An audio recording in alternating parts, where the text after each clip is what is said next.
Hello, everyone. Welcome to this edition of Real Talk. I am very happy to be here with you today on this edition where we will talk about parents' guides. We will launch a parents' guide and we will focus our conversations around parenting and online safety, especially on these very strange times where kids are spending so much time online. So we are joined today by an all-star panel. You will be hearing from some familiar faces like Lisa Surihani, who is a UNICEF National Ambassador and Malaysian celebrity, Aron Aziz, who is also a known celebrity and a father of teens who has some fantastic insights on online safety and mental health. We will also be joined by experts. Today we will hear from Puan Anita Abu Bakar, who is the president of the Mental Illness Awareness and Support Association, also known as MIASA. And finally, Philip Chua, the head of public policy from Instagram at Asia Pacific. I'm Chio Paniawa. I head policy communications at Instagram, also for the Asia Pacific, and I will be your moderator today. So without further ado, I think the first thing we're going to do is hear from Philip on what Real Talk is, why we're here today, and what is this parents guide we're hearing about. So Philip, over to you.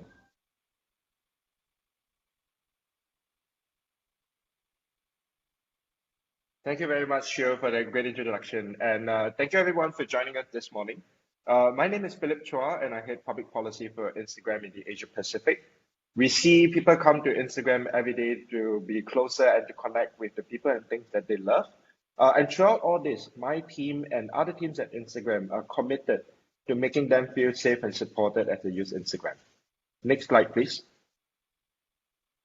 It is within this context, and especially as the COVID-19 pandemic continues, that we wanted to do more in Malaysia around mental well-being, around mental health, and supporting people who are looking for communities to support or who are expressing and telling their stories online on Instagram.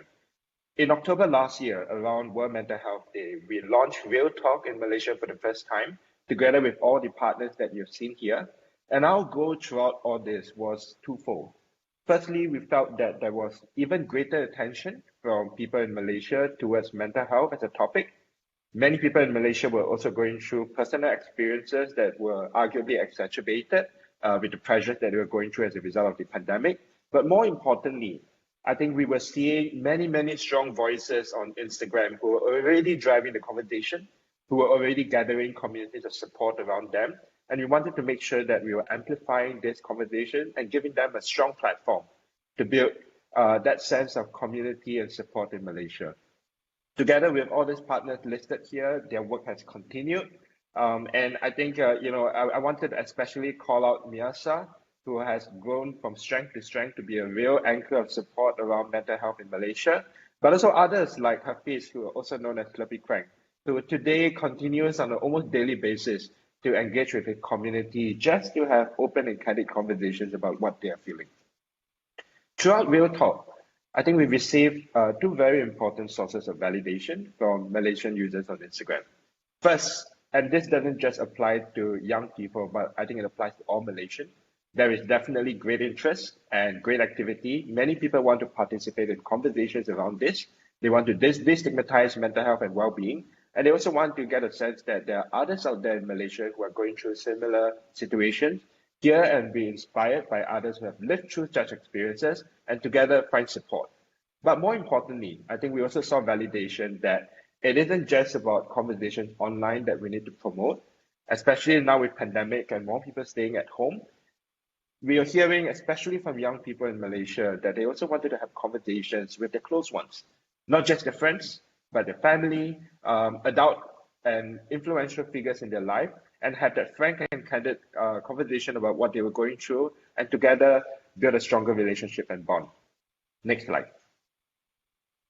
And that is why today I am very excited to share with all of you that we are extending Real Talk, and we are also adding an additional important partner to this outreach effort. We are going to be working with parents more concretely in this next phase of Real Talk. And I'm very pleased to announce that Miasa is together with us to continue that journey.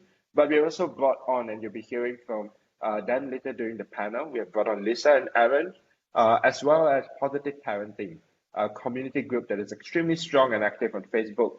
And together, what we want to do here is to extend this conversation around mental well-being to also conversations about how to have conversations around mental health at home between parents and teens, but also I think between parents and other parents to learn from each other about what is the right way to approach difficult conversations like this. What is the best way to destigmatize and to equip yourself with the knowledge and the understanding that you need to have about what the close ones are going through.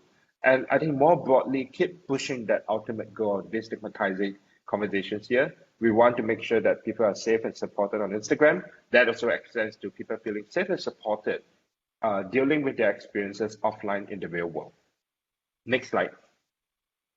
To complement that, we are also launching for the first time in Malaysia a parent's guide to Instagram. This is a guide that captures all the tools and features that we have built in the past 10 years, given the amount of investment we have made in this space. But more importantly, we have broken it up into several sections to achieve two goals. Within the parent's guide, which will be available on Miasa's website as well as on the Instagram website shortly, a parent is going to find the content within the guide broken up into sections pertaining to and relevant to the specific topics the parent might want to have with his or her teen. And that ranges from talking about privacy, talking about online security, or talking about how to mitigate and to feel more comfortable whenever something uncomfortable happens online, be it bullying, harassment, or an unwanted message and contact. And I think throughout all this, what is important also, and what we have learned from RealTalk, is that it's not just about knowing what features are available on platforms like Instagram. It's also about how to frame the issues and how to start the conversation. And so on the Parents Guide, we are very, very honored to be partnering with Miasa, who has embedded their tips and tricks as well as conversation starters that parents can use. And we hope that this guide acts as a printed resource that also complements all the other conversations that our other partners, like Aaron and Lisa, will be driving on Instagram. So on this note, let me pause here. I think we're going to go into a very exciting conversation talking about how we are seeing this issue and what we want to do in Malaysia in the coming days. And looking forward to the panel discussion and taking questions. Thank you, Philip, for that great introduction. And now I'm joined by our panel. So I'll be joined in just a little moment, not only by Philip, but also by Anita, Lisa, and Aaron. And we will all have a conversation around online safety, around the difficult conversations that maybe you have to have with your children. And so I would like to start this session by asking our panelists, what do you think is the most important conversation that you have to have with your kids in regards to online safety in this moment in time? And since I get to choose who talks next, Aaron, would you like to take this question? Thank you so much. Good morning, everyone. Thank you, Theo. I think before we proceed asking our kids what are they watching on their devices, I think the best way is to be a private investigator. What my wife does is she actually checks the history, what they've been watching first before we always build this understanding of trust as well as respecting each other's borders, and then even though they are our kids and we have the right to trespass their privacy, but we tend not to show it. So we always put it into a conversation topic like, what have you been watching? What is it is so intrigued because they are glued to their devices 24 hours a day, and Wi-Fi is the new religion for the kids. Whenever they go, if there's no Wi-Fi, it's going to be, what? No Wi-Fi? So it's like they really survive on Wi-Fi, and then they survive on the social media. So we take note, and sometimes I tell the elder siblings to take a look out on what the younger siblings are watching on Netflix, on YouTube, on TikTok, especially TikTok. TikTok has a certain amount of censorship that certain age group should not be watching. So we do in Malay we call it pantau or oversee, that whatever they're watching does not escalate into their change into their behavior. If So that it's not affecting them, yeah, maybe. it's not affecting them. Okay. If they tend to watch something gory, it doesn't mean they're gonna be a serial killer, And if they watch something ghostly, it doesn't mean he wants to be a bomo or an ustad when he grows up.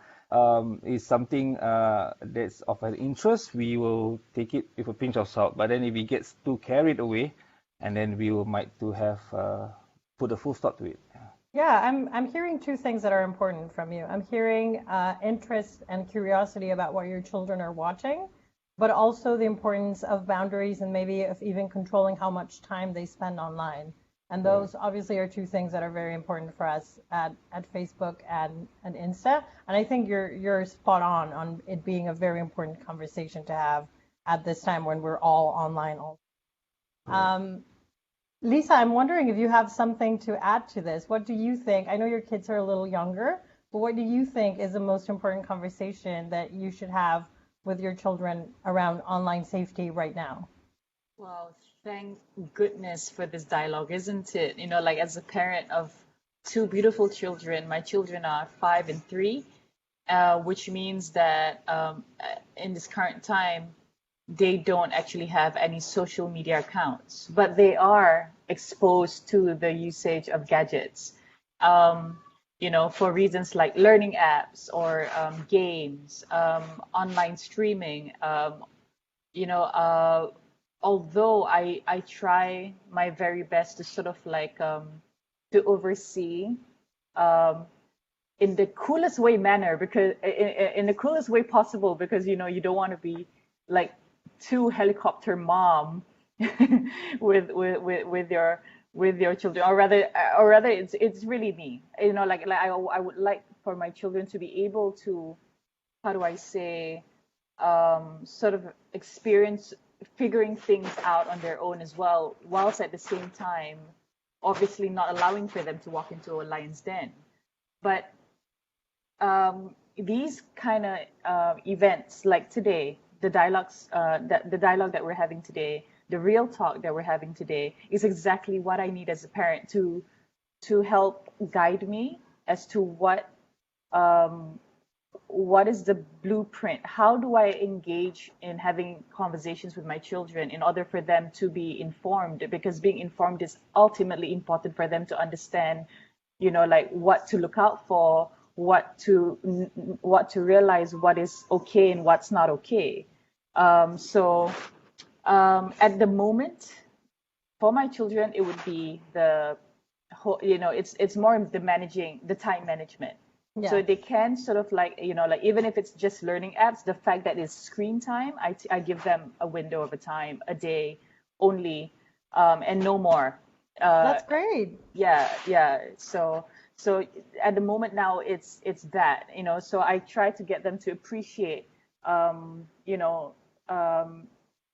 life, the other things to do in life, the other activities that we could do together to be more engaged in that social sense, in that harmony sense, in that whole family togetherness sense, or even if it's with your relatives and friends.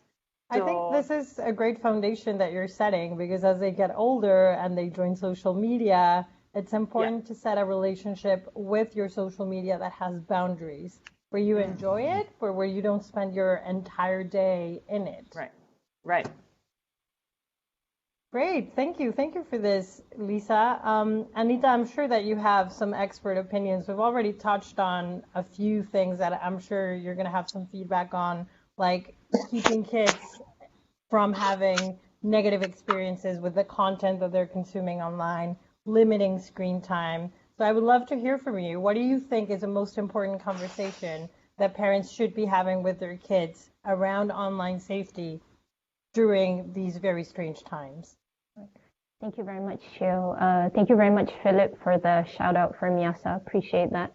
And hello, members Lisa, Erin, thank you for all your insights. To be quite honest, Chill, from my own experience, wearing the parent hat, the only reason why my kids are online is because of the pandemic of COVID-19. I am very strict about, all this being on, social media or watching YouTube and all these things for a very good reason, of course.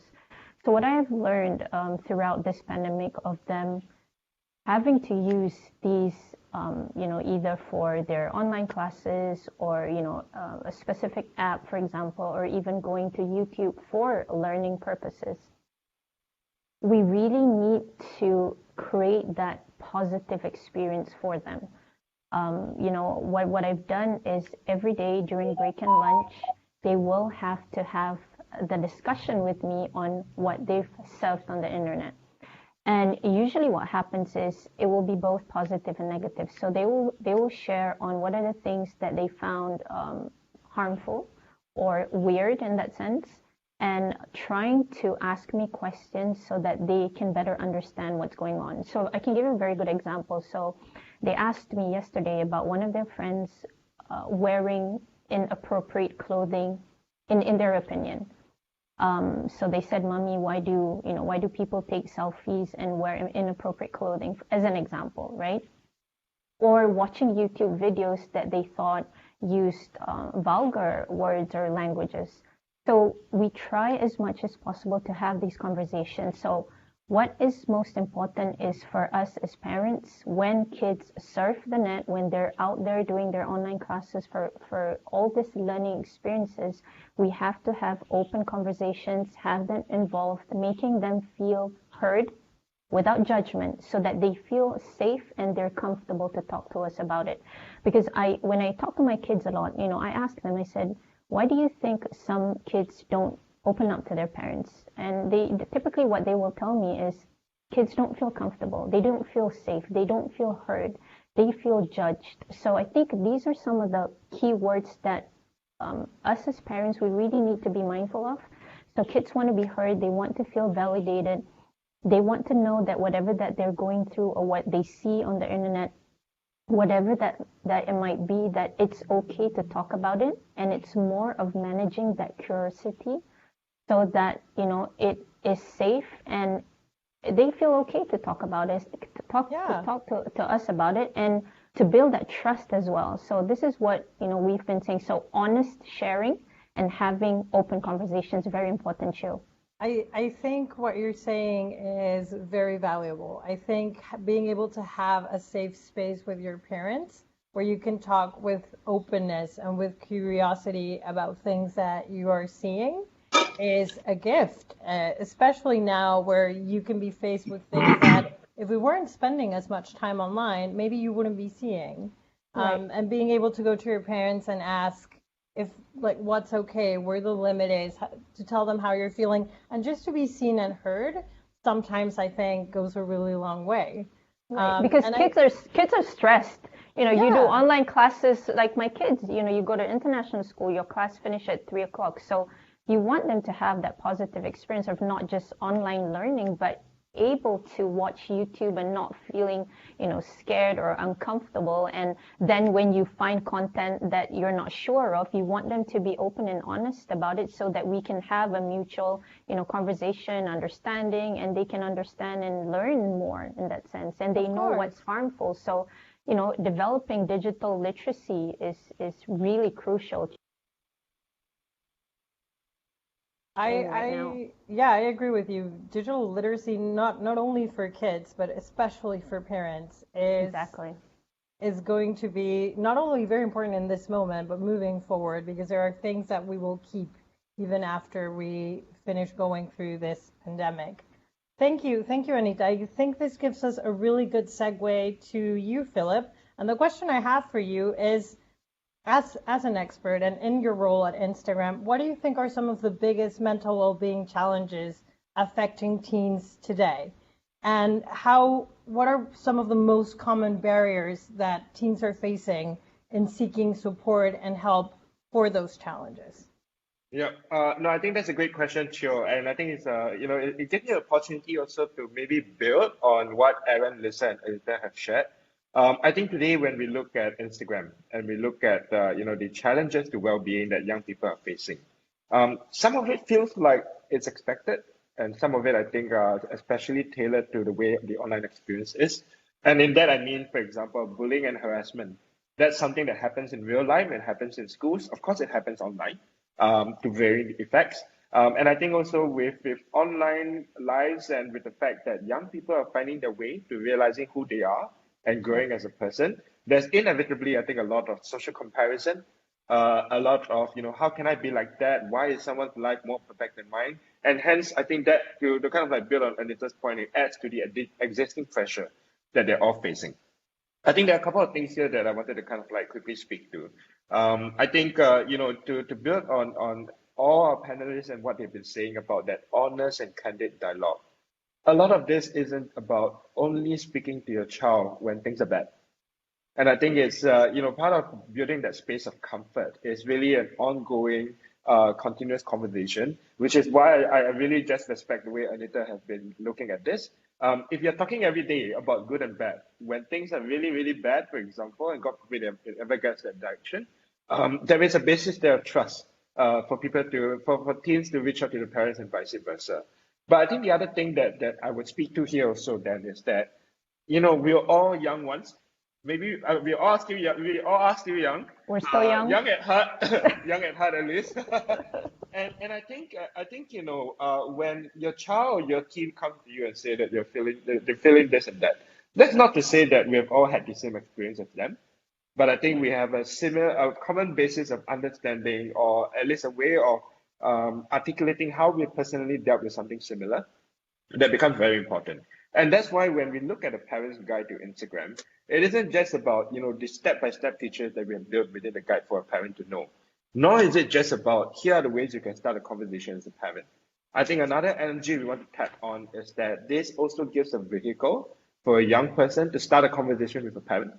We are into 4 months right now for RealTalk in Malaysia, and one of the things that we have seen is that throughout all the IG lives of the posts and the stories, I think we saw a lot of pickup also where a young person then basically invites the parent, would you like to watch this with me?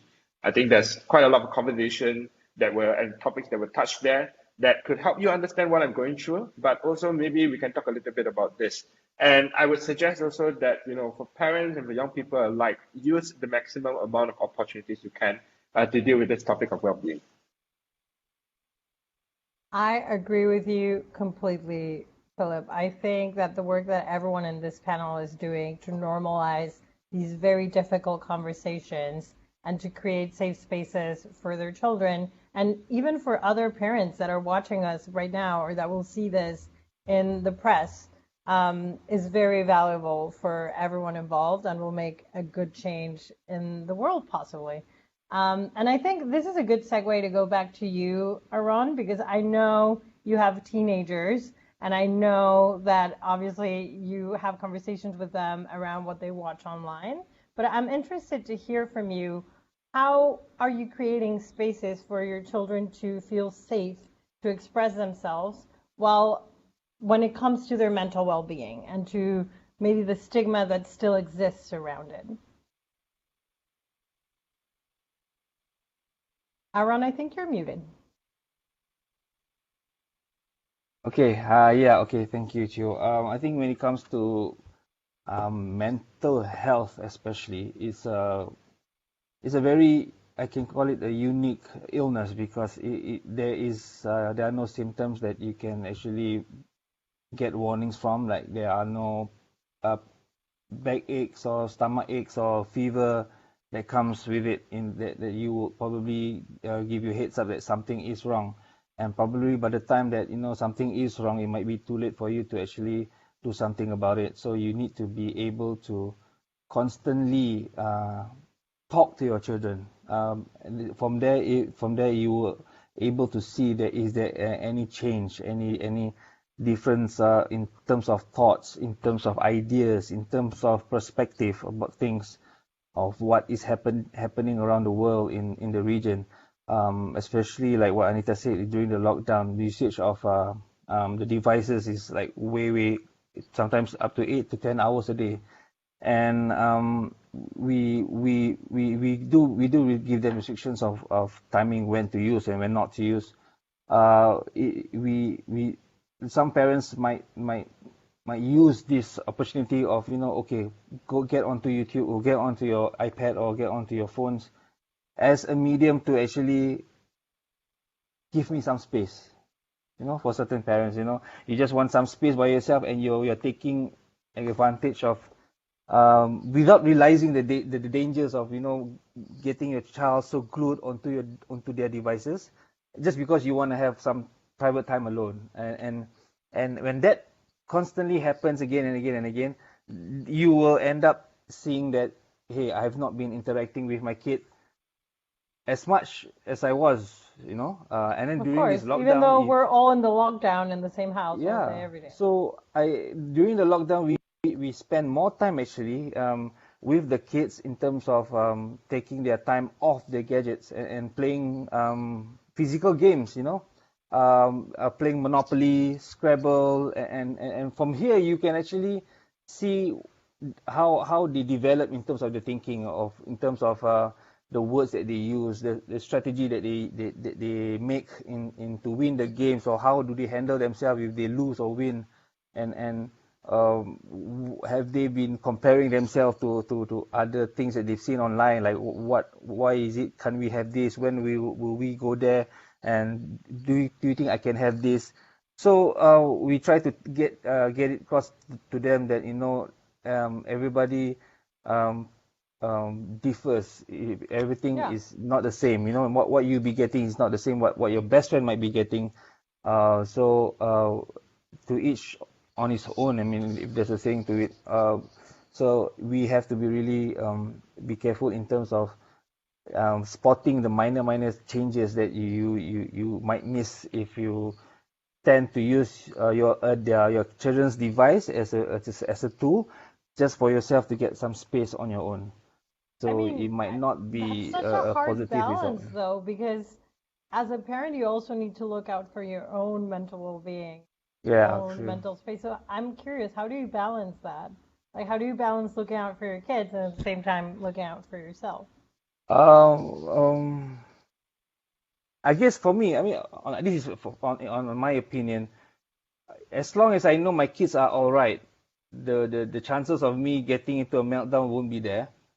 For me, I'm a very homely person.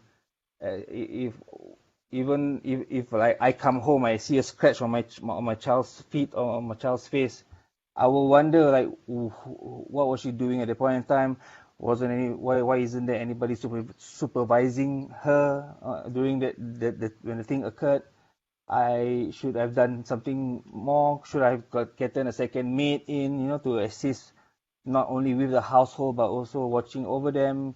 So I'm very protective. So, but I get that, and I need to, make sure I have to have that borderline in between. Yeah. Yeah, so that yeah. There's this saying in Japan that you cannot fill a cup that is already overflowing. Yeah, true. So yeah, I think this is a particularly big challenge for parents. And Anita, I'm sure you're gonna have some good insights on this, on how to manage your mental health at the same time as looking out for your kids and Yep. helping them out. Yeah, sure. I wanted to add, though, to what Erin was saying about how there's no warning signs that is physical. To be honest, Erin, there actually is physical manifestation when you are going through mental health challenges, but it's something that is very common, so it's easy for parents to overlook. So I can give a very good example. A lot of teens and children that go through mental health struggles would typically have physical manifestations such as frequent headaches, stomach pains. They get sick easily. So these are actually some common early warning signs that nothing, but is actually a manifestation of their emotional struggles or mental health struggles that they're going through. I've read that a couple, and please tell me if I'm right, but I've read that a couple of early signs are changes in sleeping patterns and eating Yes, patterns. So those are that's correct. easy to spot. Yes, those as well. So if they're having trouble sleeping or they're not eating well, so those are also some signs, early signs, Chill.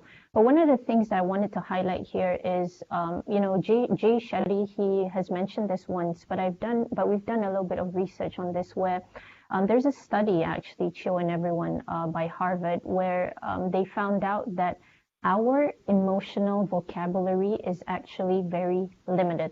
So we limit ourselves to, I'll give you an example where somebody says, how are you, Chill? And you say, I'm good, I'm well, or I'm not okay.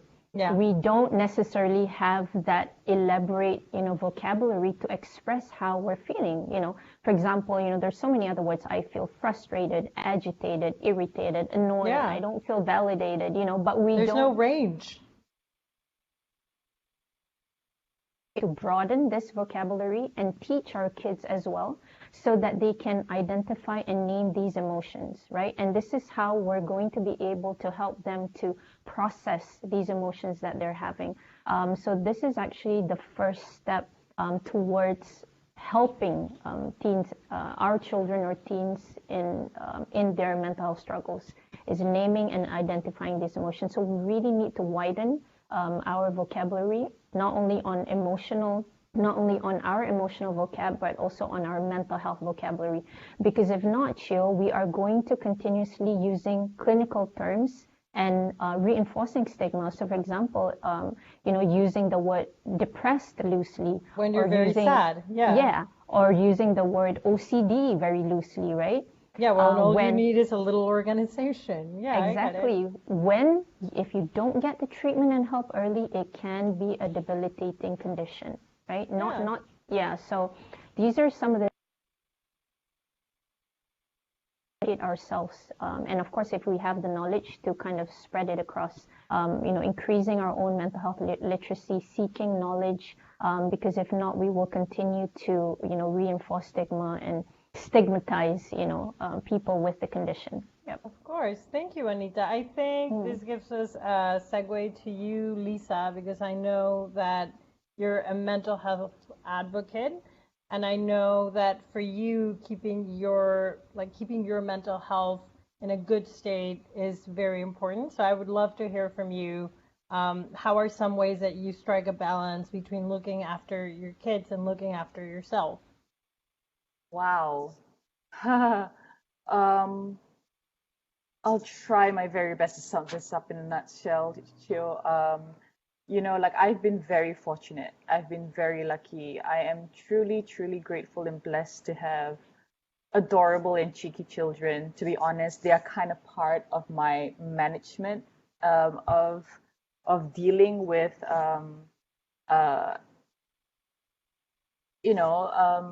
episodes that I may go through. Like for example, if you're going through an episode of derealization, an anxiety attack, for example, a hug with them helps so much. And my son does this thing where he pats my back. He has no idea that I'm going through an episode, but the thing is, it's the little things that he does that actually really does help. Yeah.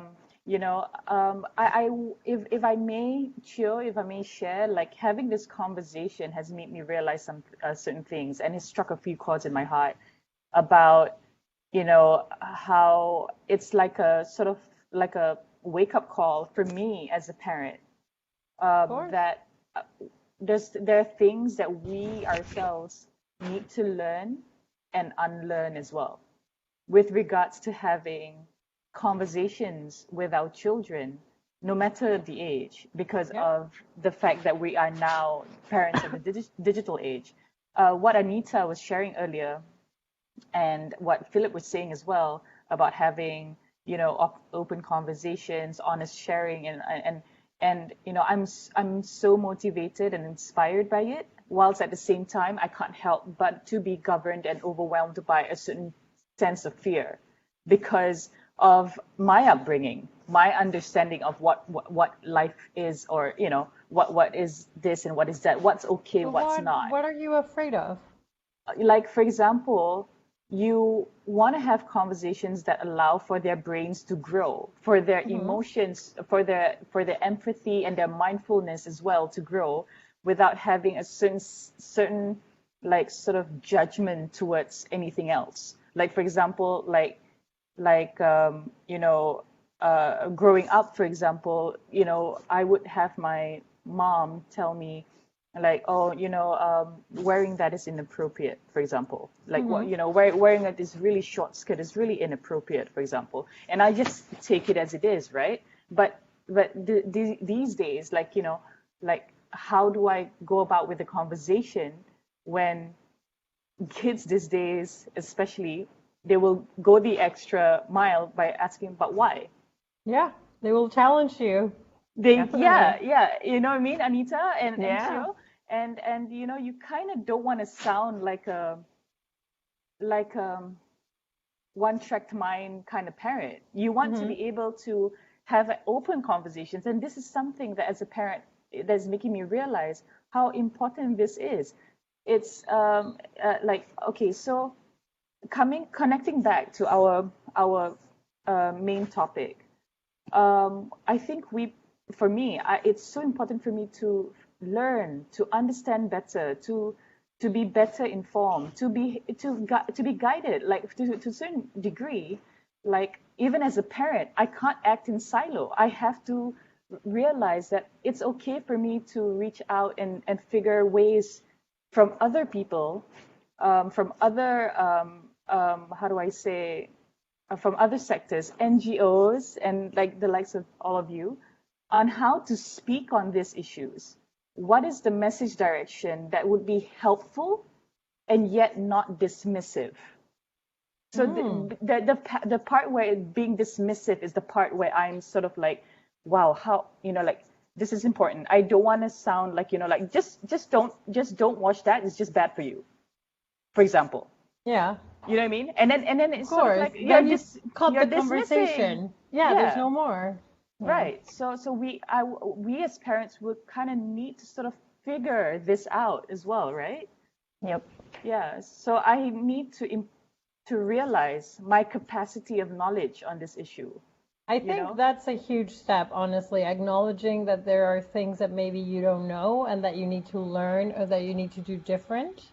I think that that's very valuable for your own growth, not only as a parent, but also as a person, as we keep evolving. I think Anita, you please keep me honest, but I think in the past few years, the mental health conversation has evolved so much and it's so different that from when we were growing up, that we're all in this continuous learning process of Right. finding out like where the line is and what the new way of doing things is. I guess it's also because of its nature of delicacy and fragility, right?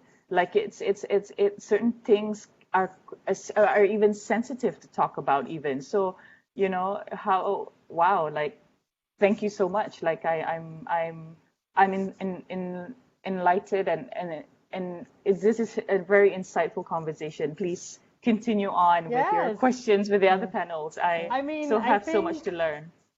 we're all learning from each other. We're very We are. thankful that you're here with us. But I think Anita had some pointers Yeah. for this little. I think Lisa touched on many important points, actually, Chio. And one of the things that, we really need to realize when we talk about, the whole mental health space is half of all mental health disorders actually start at the age of 14 years old. But it 14. goes 14, half of all mental health disorders. And this is actually a But when you say statistic by they start, WHO. what do you mean? That's when Okay. they start manifesting, or Yes, it does. And a lot of people, a lot of kids or a lot of teens are going through all these struggles, but it is left untreated and also undetected because of, I think we all know this, there's a lot of stigma attached to mental health disorders, Chio, and everyone. There's a lot of shame attached to it. And that is why this conversation that we're having is very helpful in normalizing this discussion, in taking away that shame and that stigma attached to it very much. And one of the things, Cho, that I really wanted to touch on is, naturally kids, they want to do good. Okay, I can give you a very good example, because sometimes I think we as parents, me included, we're very overly protective of our children because of what we've gone through as well, right? But I can tell you from my own lived experience, as early as 11, 12 years old, I don't come from a very, religious family. I come from a very moderate, Muslim family. But at that young age, I had a belief system, right, where my friends were talking a lot about, I'm sorry, parents, but talking a lot about kissing, going to clubs, things like at such an early age. But I felt very conflicted during the time, right? I had a lot of conflicting thoughts during the time. I felt that I didn't conform to the group or the friends that I had. At one time, Cho, I looked at the mirror when I came home and I said, Anita, why are you doing? Why are you weird?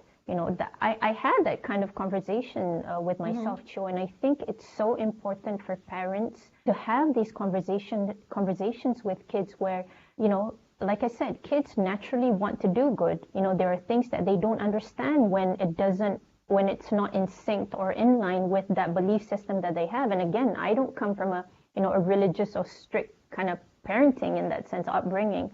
But I had those kind of beliefs, Joe. I don't know where it stemmed from. I guess, a little bit of what my parents said or something. But, what I'm trying to say here is kids naturally want to do good as well. So as much as possible, I like how Aaron has shared in our previous talks where, Aaron and Diana, sorry, Aaron taking your spotlight here, but how they have brought up their kids in a way where the kids are able to make mistakes, right? Kids are able to be independent in that sense. I mean, making their own decisions. So we empower children as well so that they are resilient, Shil. So there we go. Yeah, yes. Because these are one of the things that I think it's not really happening today, because when we're overly protective, we're not allowing or giving that opportunity to our. How can they ever be resilient? It can't happen. That room for them to grow and make that mistakes are not there. So whenever something happens, mom is there, dad is there to figure it out for them. And then what happens when they come to the real world? Hello. So these are some of the things that I really, wanted to point out as well, and very, very important for us to continue having this conversation. Like Lisa was saying, a lot of things to learn. I think being, parents, especially, I really wanted to reach out to new parents out there. When we become parents, first-time moms or dads, we don't go to classes. We go for a class when we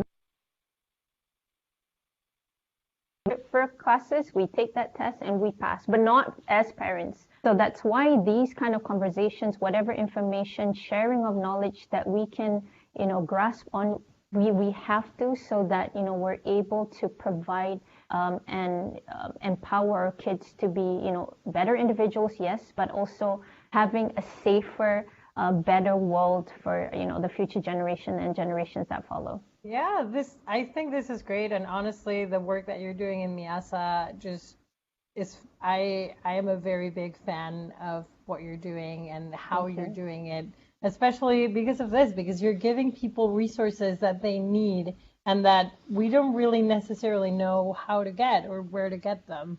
But I want to take that conversation you were having about resilience and about creating safe spaces for kids to fail or to maybe deal with negative emotion. And I want to pass it on to Aaron, because I also know that he has some really good insights on this.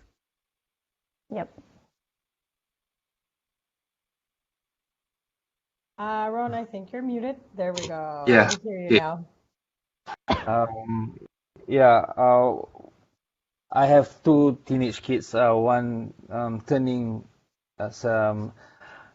17 this year, one turning actually 15 tomorrow. Tomorrow, yeah, on the 24th Oh, of February, tomorrow's yeah. gonna be a celebration day. Yeah, so the children they really grow up It's faster. Aaron's So birthday. Oh, today is your yeah, birthday? Happy yeah, my birthday. Happy 45th birthday. Thank birthday! you. Oh, It's so my birthday it's a present, you know. Hey, thank you so celebration much, thank you. at the Yeah, Andy's Yeah, house. so a virtual cake. thank you so much, everyone. Thank you, guys. Yeah, so dealing with teenage kids, especially, we need to identify, we need to control and also overcome whatever they are facing through their teenage lives. So um, we tend to have me and my wife. We are like a partnership on certain things. We know that okay, only the wife handles certain things. I can handle, but I mean, we want our like how everybody is saying like we want our kids to be able to understand, to have that knowledge.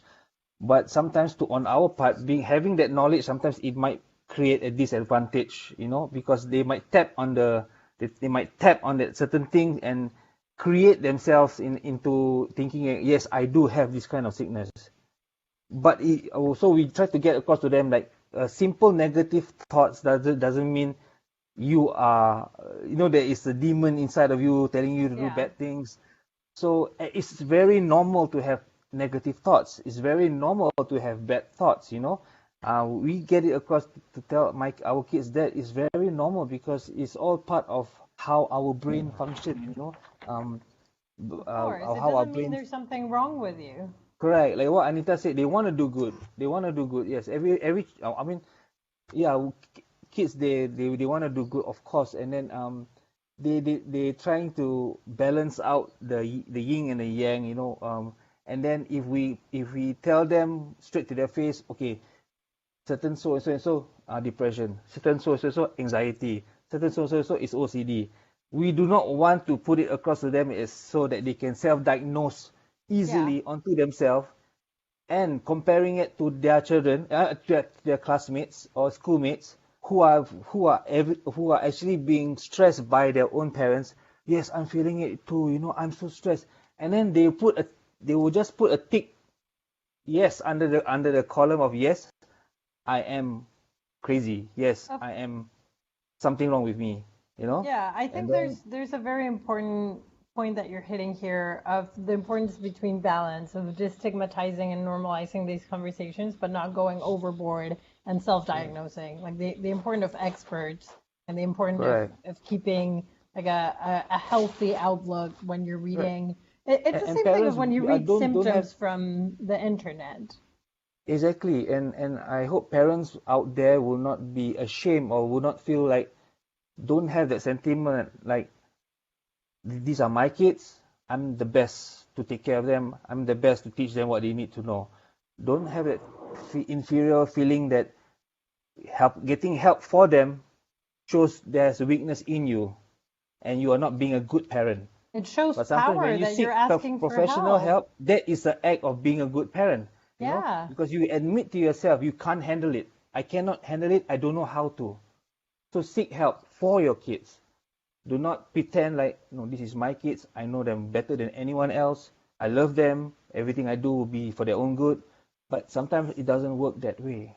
Yeah, I think this very much complements the conversation we've been having with Lisa and with Anita of how there are things that we simply don't know, and there are limits that we also have, not only as parents but as humans. So sometimes knowing this is where my limit is, I don't know what else to do, and finding experts like Anita or even medical professionals can go a really long way and can make your life easier. Thank you. Thank you for this, Aaron. I think this is a good segue to Philip again. I know that you've developed this parents guide with a lot of the conversations that we've been having in mind. So I just want to hear a little bit more from you on why you decided to launch this now and to bring it to Malaysia. Yeah, and actually, I just kept nodding throughout everything that all of you have said, because like it just resonates so much with, I think, me personally, but also for us at Instagram. So let me just share a bit of a personal anecdote. When we first started Real Talk in Malaysia, one of the lives that I was doing was with Caprice. And I think what was funny here with Caprice was that, we originally planned, after dinner, 30 minutes, and then we'll just go online and then we'll chat a bit about the issues. And then 30 minutes, I think, in the end became 100 or 90 minutes, so 1.5 hours long. And a lot of it actually just, I think, reinforces what everyone has been saying. We overran by an additional hour because there were so many questions and conversation coming in from young people. And I think what was very, very clear throughout all of that was that, first of all, not necessarily self-diagnosed, but very much wanting to be self-aware. Wait, but And you I have think to give us a little context. This conversation was happening where people could interact with you? that's right. So people were sending in questions, people were sending in comments, and then Caprice and I were interacting in real time with all of them. And I think there's a whole range of responses, but the takeaways there, and maybe I speak for Caprice or so, was that I think we were just astounded. It was a lot of young people who were trying to better understand. They have been talking to friends, they've been talking to people at school, counselors, and they also wanted to talk to their parents. And I think that's probably the linkage first, because we realized that we need to make sure that everyone who can play a part is equipped to do so. But more importantly, I think there's also a change here in philosophy about how I think everyone in society and everyone in Malaysia is approaching safety and well-being. I think what is becoming clear from this conversation is that it's not just about protecting. I think increasingly we are also thinking about how we can prevent, but maybe contextualize this journey for young people. And part of this is maybe the realization that at 13 you can go online and you can use platforms like Instagram. There's going to be a journey before you get to a destination where you're a full adult. Not just full adult legally speaking, but also full adult equipped to deal with whatever you're experiencing offline and online. And I think what I think we're all getting at is that you can't have a binary state where suddenly you immediately turn from a child and you can just be unleashed entirely into the wild as a fool. And I think that's where we have been thinking about building controls that help you to increasingly tailor your experience. We've been thinking for Instagram how we can better kind of like think about age specific and age appropriate content. But of course, there's a lot here that really goes through this being a journey with other members of society, with parents, and I think that's why we've decided to really make an extra push here with the Parents Guide. I think this is a fantastic close to our panel, Philip. Thank you very much. I think the work that we are doing all together, not only from Instagram, but with people like Lisa, Aaron, and obviously organizations like Miasa, is going a really long way in helping move the conversation around mental health and well-being forward. And now we will pass it on to our friends from the press, and we will take some questions that they have been sending over to our agency and the people that are helping us on the chat. Okay, so the first question that we have is from Makchik, and it goes like this. Do you feel that parents must act as gatekeepers to regulate internet use and impose tighter restrictions on their children? A 2018 report by MCMC found that only 12% of parents take advantage of parental control services. Do you think that more parents should utilize such controls to better protect their children? Philip, I think this one's for you. And maybe if our panelists have some insights, they can complete the answer. Yeah, and I think it's a good way for me to build on how we were wrapping up the panel discussion earlier. I think it's important to realize here that we're not talking about either or, and we're trying to find a good balance in between.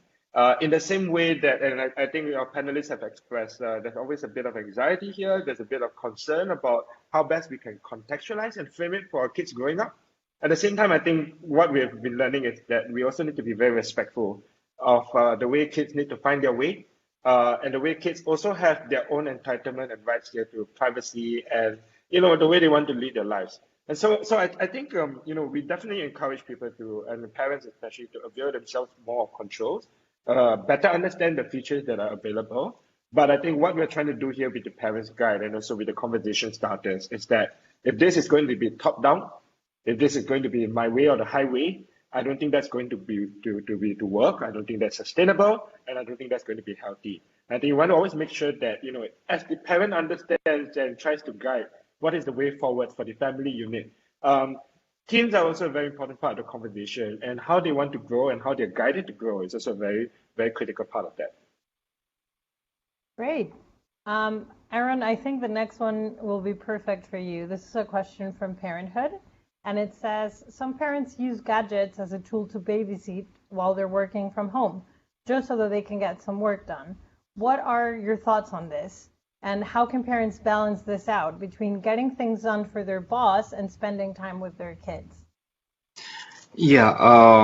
Okay. Number one, we need to realize the usage of gadget for a parent, him or herself first. Okay. If a parent, he or she are on their devices 24 hours most of the time. For example, say like for my kind of work, I'm always on the phone. I'm always on social media. I'm always on Facebook and Instagram, promoting stuff, getting jobs, promoting their items, and doing marketing for our own businesses and such. The devices that are being exposed to our kids, number one being a smartphone. When my son was 8 years old, during his time when he was 6, 7 years old, he doesn't even have a handphone. There's no smartphone during those days, and he's coming to 15. But my youngest, she already started having a smartphone when she was 8, like a tablet. Because like sometimes we do that. We want our child to we want to distract them. Like, go watch something on YouTube, leave daddy, mommy alone, or something like that. Well, I'm not saying that you can't do that or you can do that, but there has to be a time limit, and do not do it too often. If you do it too often, balance. you will feel that your child will feel that you being online, being watching things, that is my only escape. That is the only way that I can approach to get the answers in my head, which I cannot ask my parents because they're so busy doing their own work and stuff. And I'm afraid if I ask them the wrong question, they will be offended. I'm too young to know about this. But then the things that I knew when I was 8 years old, and the things that my 8-year-old knew is so different back then. When I grew up, my Google was parent. My Google was the people who are above me, my parents. What is that? Oh, it's a tree. Yeah, that's it. What is that? It's a car. It's a BMW. But right now, children these days, they can just Google anything they want. Yeah. If they Google it wrongly, and then they come across a wrong website or a wrong blog, and then they will start getting the wrong ideas. So you really, really need to pay attention what your children are watching. Okay, no matter be it 1 hour a day or 10 hours a day. It could be good things that they're watching, but we always tell them to be careful of what they watch. And I'm very thankful that my children so far, we have not detected a very serious things that we feel that will affect them emotionally and physically. We try to quickly take them out from that kind of thinking before they get deeper into the abyss of the darkness, as well as what is the in between the lines of what the internet offers. That's a really good answer and really good pointers. Thank you, Aaron. Sure, if I can just add to that. Yes, please.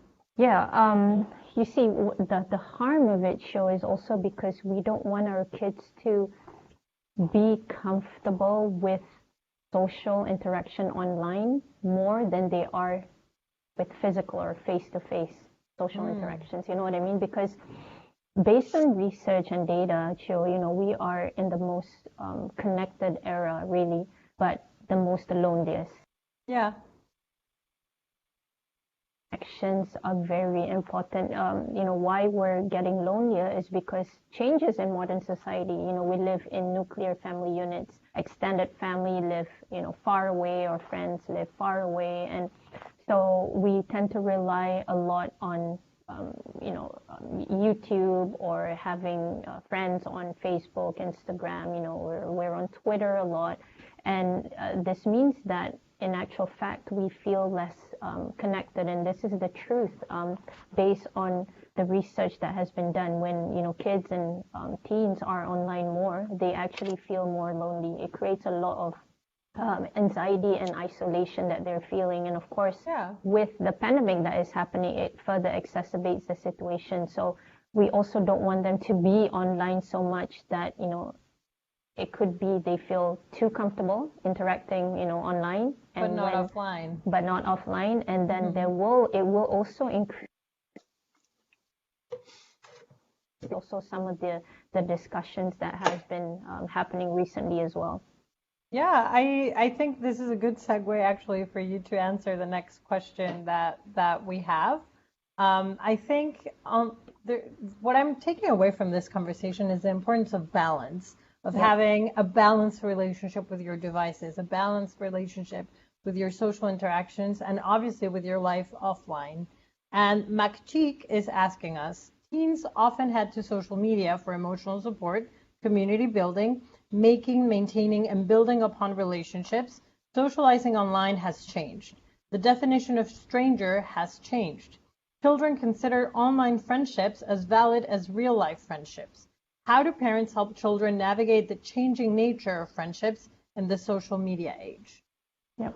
I think, again, it's very important to have these open conversations, with our children on who they meet online. And of course, being parents, playing that spy role as well. My kid, my son actually last week asked me, he said, Mom, there's this one guy, he keeps on, emailing me and keeps on asking how I'm doing and all that. And I said, okay, show it to me.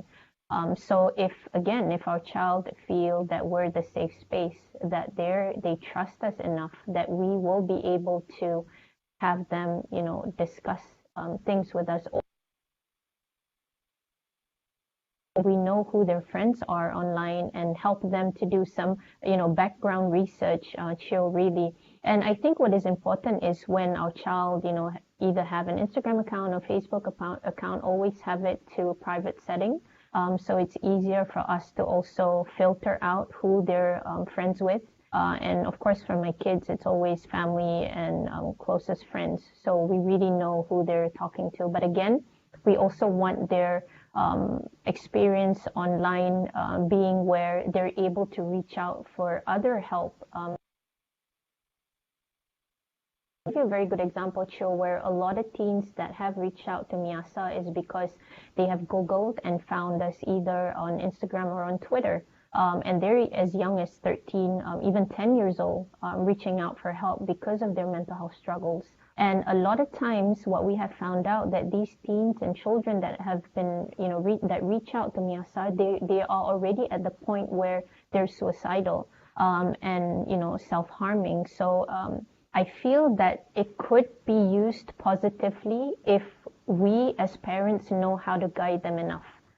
So this is what we've seen, Chill, really from, things that are happening on the ground. A lot of children, a lot of teens, and if we know mental health space well, a lot of these struggles do happen in their age group. Years old, very, very prevalent in that age group, Chill. I'm very sorry to hear this, but at the same time, I'll feel hopeful and happy that organizations like Miasa exist and that kids in Malaysia have experts like you to go to when they need help and when they're going through painful emotional states. Right. And we see the trend changing as well, where children and teens are more open about it.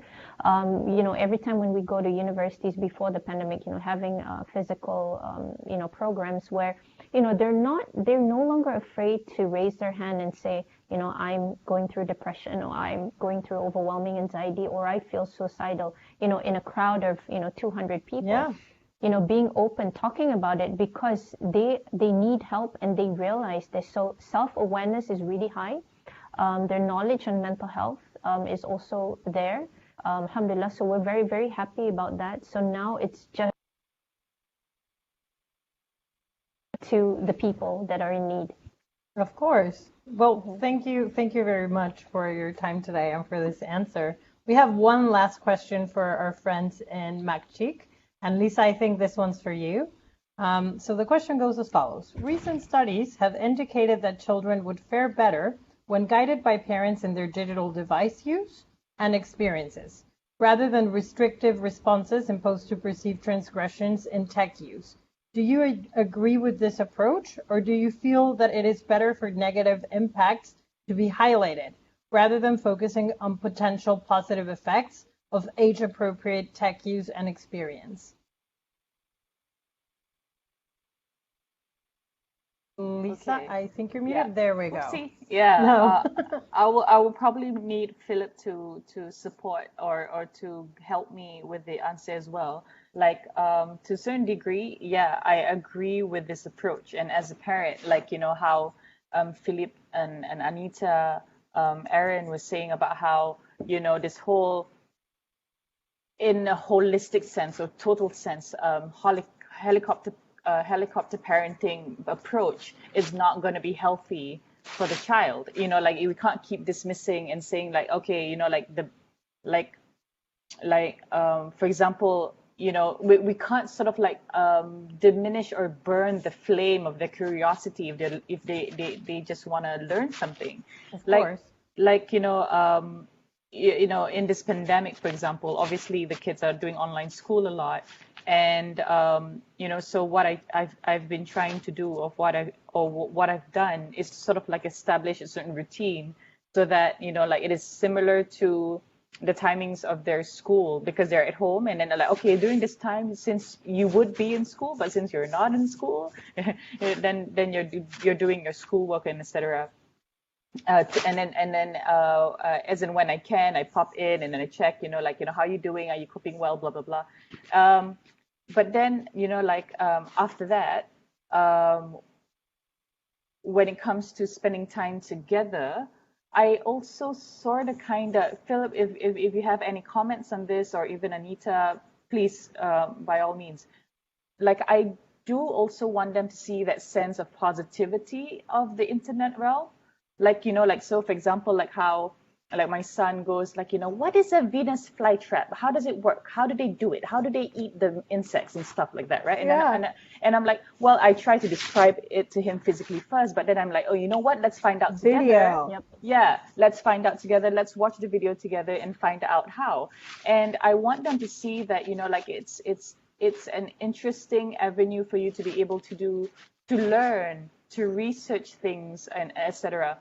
Obviously, like Philip says, there's a lot of anxiety and fear that comes into this, because we also might feel, where do we draw the line? When is it okay to let their hands go? Yeah. When it comes to researching and stuff. So, like you mentioned just now, Chio, about balance, right? Yes. So I guess to a certain degree, like if they are to a certain extent aware of these negative implications that impacts, depending on the way we converse with them, it might be helpful. Of course, But holding it's space not- for them. Yeah. Yeah, but then not in a way where we deny them somewhat, if you know what I mean. Like they're aware of it. Has to be certain degrees of them experiencing. Like it's like how, it's like how we see our kids jumping on the couch, Yes. right? And then we sort of say, hey, don't jump on the couch too much. You might fall and hit your head, or etc. They might listen. Yeah. They might not listen. and then they fall anyway and hurt themselves, of course, as a parent, we go, oh no. But at the same time, like They learned something, not to jump on the couch. right, but then, like with regards to major social issues, like, you touched on the question earlier touched on strangers, like obviously that's connected to a lot of other topics like pedophilia and, online sexual grooming and all that, right? So all of this is important for us parents to know, like, what is okay for us to have conversations with our kids, Yeah. because this is not something that we can allow them to sort of like allow for it to get a bit too late, right? Of course, no. I think you hit a few very important points. It's very important for parents to be involved, and Aaron has also throughout this panel talked about this, how important it is to be involved in what your kids are doing online and knowing what they're consuming online, but at the same time holding space for them to express their curiosity, to express their emotions, to ask questions, to explore their passions and the things that bring them joy. And I think, Philip, you might want to close us off with pointers on the importance of parents being involved in their kids' online experience. Yeah. Part of it also goes to, I think, for us at Instagram, how I've been losing sleep every day around safety. And there's an insight here, which is that, the problem with safety, insofar as there is a problem, is that most people only start protecting themselves after they found themselves in an uncomfortable position, or they've actually felt unsafe. And I think that's why we are spending so much time thinking about how can we be preventative, and how can we, instead of trying to have conversations after the fact, have conversations on a daily basis and have the regular check-ins.